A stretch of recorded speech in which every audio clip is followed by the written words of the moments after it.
Chegamos então e ao vivo, hein, para mais um correspondente médico para você que nos acompanha aqui na CNN Brasil. E já temos doutor Fernando Gomes, que está aqui no estúdio para poder responder todas as questões que nós temos aqui preparadas diante dos assuntos e também pela hashtag correspondente médico, não é mesmo, doutor Fernando? É isso mesmo, Elizavec. Vamos trabalhar porque falar de saúde sempre é muito importante para todo mundo. Muito bem, queremos e precisamos sempre. Vamos lá com o nosso primeiro assunto, então, para você que nos acompanha. É bem importante que a gente possa falar de volta às aulas presenciais. Depois de tanto tempo, não é, de ausência para as crianças e o quão ruim é isso, não é, para uma rotina infantil. Esse retorno presencial dos alunos vai ser obrigatório em pelo menos 20 estados e também na capital federal. Essa volta para as salas de aula ocorre em um momento de variante Ômicron, não é? E acaba causando preocupação, até porque nós estamos acompanhando recordes seguidos de casos de Covid-19 no país. Ao mesmo tempo, a gente está durante a campanha de vacinação de crianças contra a doença e isso acaba causando ali algumas dúvidas, algumas inseguranças nos pais e nos responsáveis. E aí aquela perguntinha, não é, doutor Fernando? É seguro colocar todo mundo de volta dentro de uma sala de aula? Como é que fica a questão da transmissibilidade? Porque se a gente tem acompanhado tanto, doutor, que a variante Ômicron é altamente transmissível, como é que fica o coração aí dos pais e das mães em deixarem os seus filhos na escola? Preocupação realmente existe, né, Elise? Mas a necessidade pedagógica, ela se faz presente. A gente sempre tem que lembrar que, lógico, estamos combatendo a pandemia, toda a questão do coronavírus, mas é importante também entender a importância que a educação tem, principalmente a presencial, na vida de todas as crianças.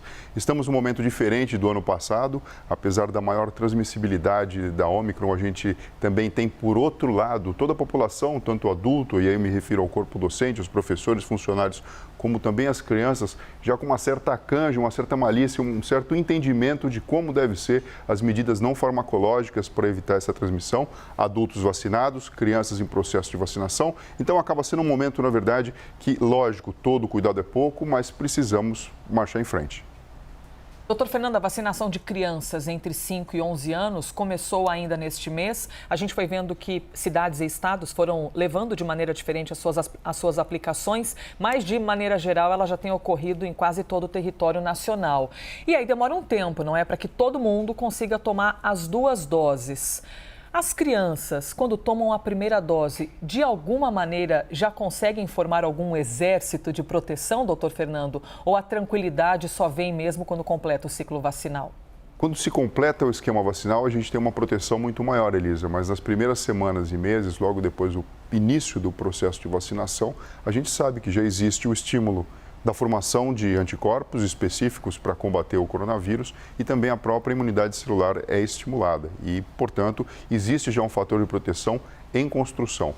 Na verdade, dentro de um contexto como esse que a gente vive, não existe ainda um momento perfeito, um momento ideal. Então a gente mistura um pouco de tudo, né? O fato dos adultos já terem sido vacinados, principalmente o comportamento de todo mundo já ter sido bastante trabalhado e ensinado. A gente falou muito sobre isso, né? A utilização de máscara, a higiene das mãos, um certo grau de cuidado, na verdade, no se relacionar com as pessoas e as crianças iniciando então agora o processo de vacinação. É lógico que talvez você possa imaginar que sejam necessárias algumas semanas ou talvez meses para que todo mundo esteja num processo melhor do ponto de vista imunológico, mas na verdade esperar esse ponto acaba sendo muitas vezes levado em consideração como algo leviano, uma vez que a gente também tem a questão pedagógica que precisa ser levada em consideração.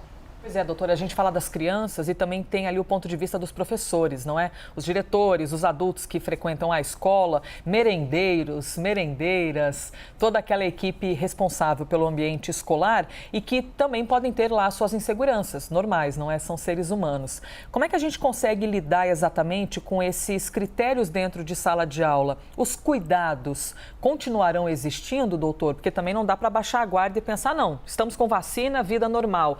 Essa condição vai demorar um pouquinho ainda, né? E os cuidados parece que vieram para ficar e principalmente nesse momento de alguma incerteza, né? Então, é extremamente importante a gente entender que existe sim a possibilidade de, com alguns cuidados e barreiras físicas, a gente dificultar a transmissão do próprio coronavírus. E, sem sombra de dúvida, a gente sabe, né, vigiar, ou seja, surgiu sintomas, surgiu alguma coisa diferente, de alguma forma, pegar essa pessoa, pegar esse indivíduo, essa criança, testar e, a partir desse momento, talvez fazer um olhar individual para cada situação. Próximo assunto que a gente traz aqui no Correspondente Médico, eu quero lembrar, hein? Pode participar com a gente, mandar sua pergunta, sua dúvida, sua questão, vai lá pelo Twitter, #Correspondente Médico. Agora a gente quer trazer para você mais um dado que reitera que vacina sim funciona e funciona muito bem. O Centro Europeu de Prevenção e Controle de Doenças anunciou que o reforço da vacinação contra a Covid-19 pode reduzir, atenção, entre 500 mil e 800 mil internações causadas pela doença. Até o momento, ao menos 225 milhões de pessoas receberam o reforço da vacina na Europa. Já que no Brasil, por exemplo, quase 45 milhões de doses foram aplicadas até o momento, cerca de 20% da população. Doutor Fernando, então, mais uma vez a gente voltando nesse assunto, e é importante quando são divulgados esses estudos que reiteram, não é, essa validade e importância da vacina. Por que a gente tem que se conectar sempre com a necessidade do reforço da vacina? E de que maneira compreender isso, que é com o reforço que a gente fica mais bem protegido e até que é um caminho natural. Não quer dizer que a vacina não seja boa, mas sim que a gente tem de tomar reforço de tempos em tempos. Porque a gente já conhece, a gente já tem dado científico baseado tanto na observação clínica como inclusive laboratorial, que o estímulo constante, permanente, através de doses de reforço, fortalecem o sistema imunológico. A projeção de números, eles não é nada pequena. Você imagina, numa população com 450 milhões, da unidade europeia, reduzir de 500 a 800 mil internações é muita coisa. E aqui a gente não está falando só de, obviamente, custo de dinheiro que você pode imaginar. É custo, na verdade, de vida. Por mais que a Omicron implique em internações muito vezes mais curtas, com um turnover, com uma troca muito maior do que a variante anterior, a gente sabe que existe toda uma questão que pode ser melhor se você, na verdade, previne. E a gente já tem dado científico de que o reforço acaba ajudando tanto na produção de mais anticorpos, como também estimulando a própria imunidade celular. Talvez mais para frente, até essa questão de muitas pessoas terem a própria Omicron a longo prazo, venha também ajudar ainda mais no fortalecimento do sistema imunológico. Doutor Fernando, temos aí algumas informações atrás de você que evidenciam, não é? Ainda mais esses dados que a gente trouxe. Está ali, então, de 500 a 800 mil internações, levando em conta a população da União Europeia de 450 milhões de pessoas. Esse número é muito grande, não é, doutor? Porque se a gente imaginar o sofrimento reduzido, mais de 500 mil de pessoas, então uma quantidade imensa de gente que deixou de sofrer um pouco mais, só isso já tem uma valia tremenda a vacina, não é? E a gente precisa deixar claro que não significa que essas pessoas não terão ou não poderiam ter a doença. O que significa é que a doença não chega num ponto crítico que para eu tratar dessa pessoa ela precisa estar dentro de um hospital. Então, o que a vacina faz não é proteger a pessoa e colocá-la numa bolha. Isso precisa ficar muito claro. O que ela faz é dar recursos, dar instrumento, dar ferramenta para que o sistema imunológico fique mais fortalecido e o próprio corpo tenha tempo e condições de lidar com a infecção, Elisa. Próximo assunto que a gente traz aqui, então, no Correspondente Médico é um assunto tão importante e que triste que a gente tenha de voltar sempre a falar sobre ele. O ideal seria que ele já estivesse muito mais bem esclarecido, mas são assuntos necessários e importantes para a comunidade LGBTQIA+, isso ao redor de todo o planeta, não só aqui no nosso Brasil. Um deles é que o Parlamento da França criminalizou o que a gente passou a chamar de cura gay. Lembra dessa época que existia essa discussão em cima da cura gay, não é? De tentar impor uma heterossexualidade em cima da pessoa. Ah, então você é gay, você precisa ser curado. Minha nossa, né? Parece ser até um absurdo isso.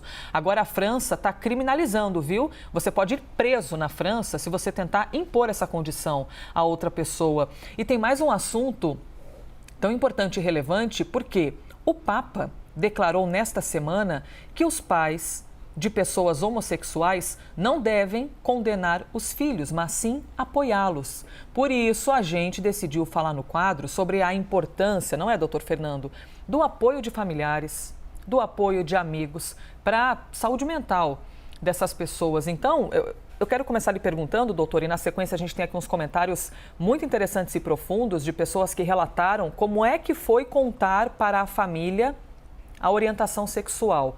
Comentários tocantes e sensíveis. Mas antes disso, doutor, Por que nós, seres humanos, precisamos nos sentir aceitos e amados por quem a gente vive? E por que eu estou perguntando isso? O quão mal pode fazer para a cabeça de uma pessoa perceber que, ao ser o que ela é naturalmente, não é aquilo que ela escolheu para a vida dela, de qualquer coisa e também da maneira como ela nasceu, até porque a gente está falando de orientação sexual, não é? A pessoa não escolheu, a pessoa nasceu. Por que isso é tão dramático, olhar para quem a gente ama e perceber que, de repente, a gente não seja amado por ser aquilo que a gente naturalmente é? Pelo próprio processo empático, Elisa, quando eu vejo uma outra pessoa, o ser humano tem cognição, a gente tem córtex cerebral que faz com que a gente consiga entender e racionalizar todos os processos, além de simplesmente sentir. Então, através do processo empático, se eu percebo como a outra pessoa está se sentindo em relação a mim, e aqui eu estou dizendo o seguinte, não está me apoiando, está me recriminando ou de alguma forma está me excluindo, e principalmente as pessoas que para mim são muito importantes, pessoas que fazem parte do meu círculo de amizade e mais ainda a minha própria família, existe na verdade um descrédito e a própria autoestima do indivíduo pode ficar extremamente abalada. Esse é um tema delicado, mas extremamente importante da gente falar, principalmente hoje em dia, onde a gente tem tanto conhecimento de como funciona a mente humana. Então, na verdade, entendendo que a família acaba sendo, na verdade, a célula máter de toda a sociedade, é aqui dentro da família, do seio da família, que esse tipo de problema tem a melhor forma de ser solucionado. Doutor Fernando, alguns comentários que chegaram foram tão interessantes, eu até agradeço as pessoas por terem se sentido à vontade para falar sobre isso, ainda mais depois do que o Papa disse, não é? No que seria uma tentativa de gerar uma empatia, né? E trazer apoio aos homossexuais, de que os parentes não têm de discriminá-los ou excluí-los, têm de aceitá-los. Veja só, eu vou citar aqui um comentário. O Bruno, #correspondente médico. Eu só contei aos meus pais aos 27 anos, depois de virar um fantasma na minha família. Eu entrava mudo e saía calado, como se nada ocorresse na minha vida. Foi aí que eu resolvi me abrir para ver no que dava. Ou me aceitavam ou eu seguiria o meu rumo. Hoje, 13 anos depois, eu vejo que valeu a pena me impor. Mensagem do Bruno.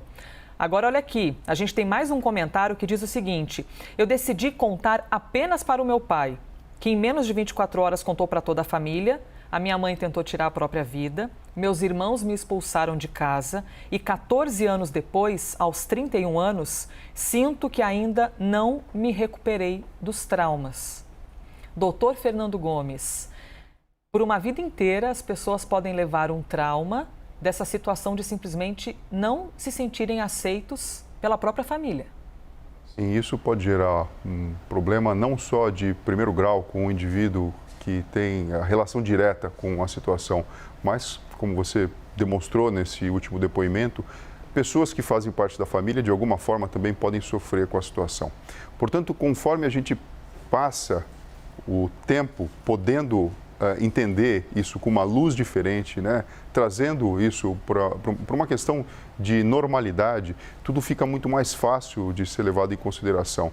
Nós temos traumas que são impossíveis de serem evitados, né? Mas outros, na verdade, através do conhecimento, do pensamento racional e principalmente através do amor, podem ser evitados. Então, não significa que a situação seja fácil, não é isso que a gente está dizendo.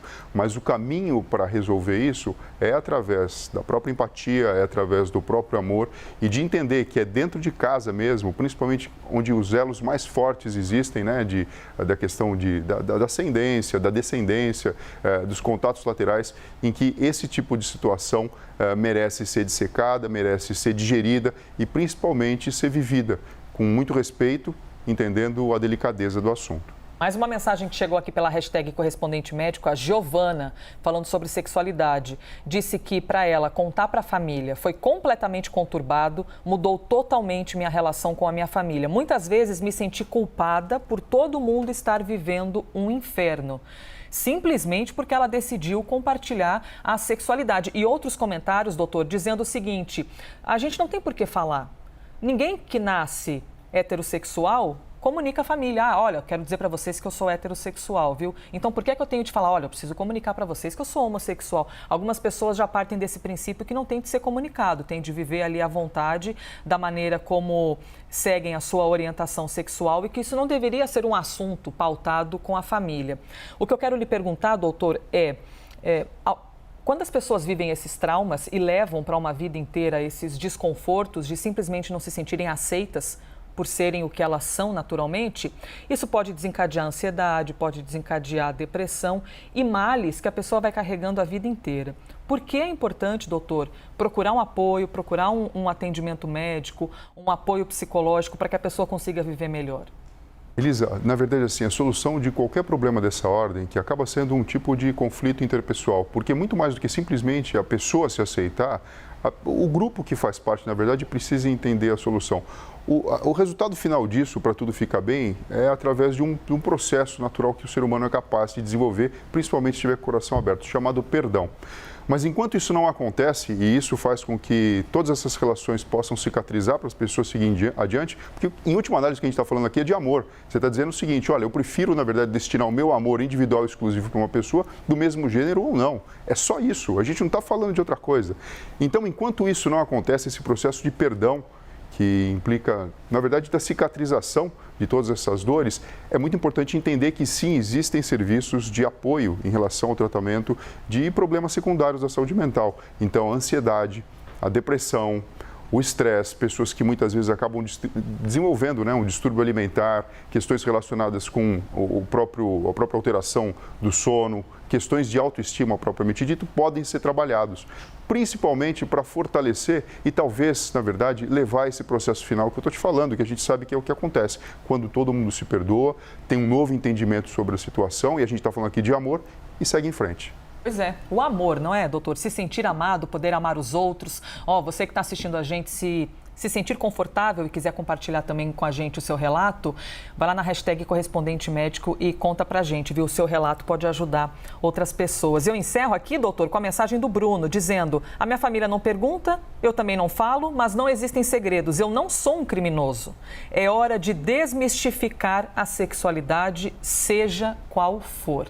Mensagem do Bruno na hashtag Correspondente Médico. Doutor, obrigada, viu, por fazer essas interpretações comportamentais e emocionais de orientações sexuais, porque a gente sabe que isso pode mudar a vida das pessoas para que elas sejam mais felizes e se sentirem amadas. Obrigada, viu?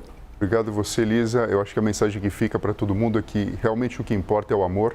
Essa questão do gênero, da orientação, na verdade, acaba sendo pequena quando a gente está falando de uma expressão tão maior do cérebro humano, da mente humana, que é o desenvolvimento amoroso de relações respeitosas e promissoras. Muito obrigado, se cuidem e até breve. Obrigada, doutor. Este foi mais um Correspondente Médico.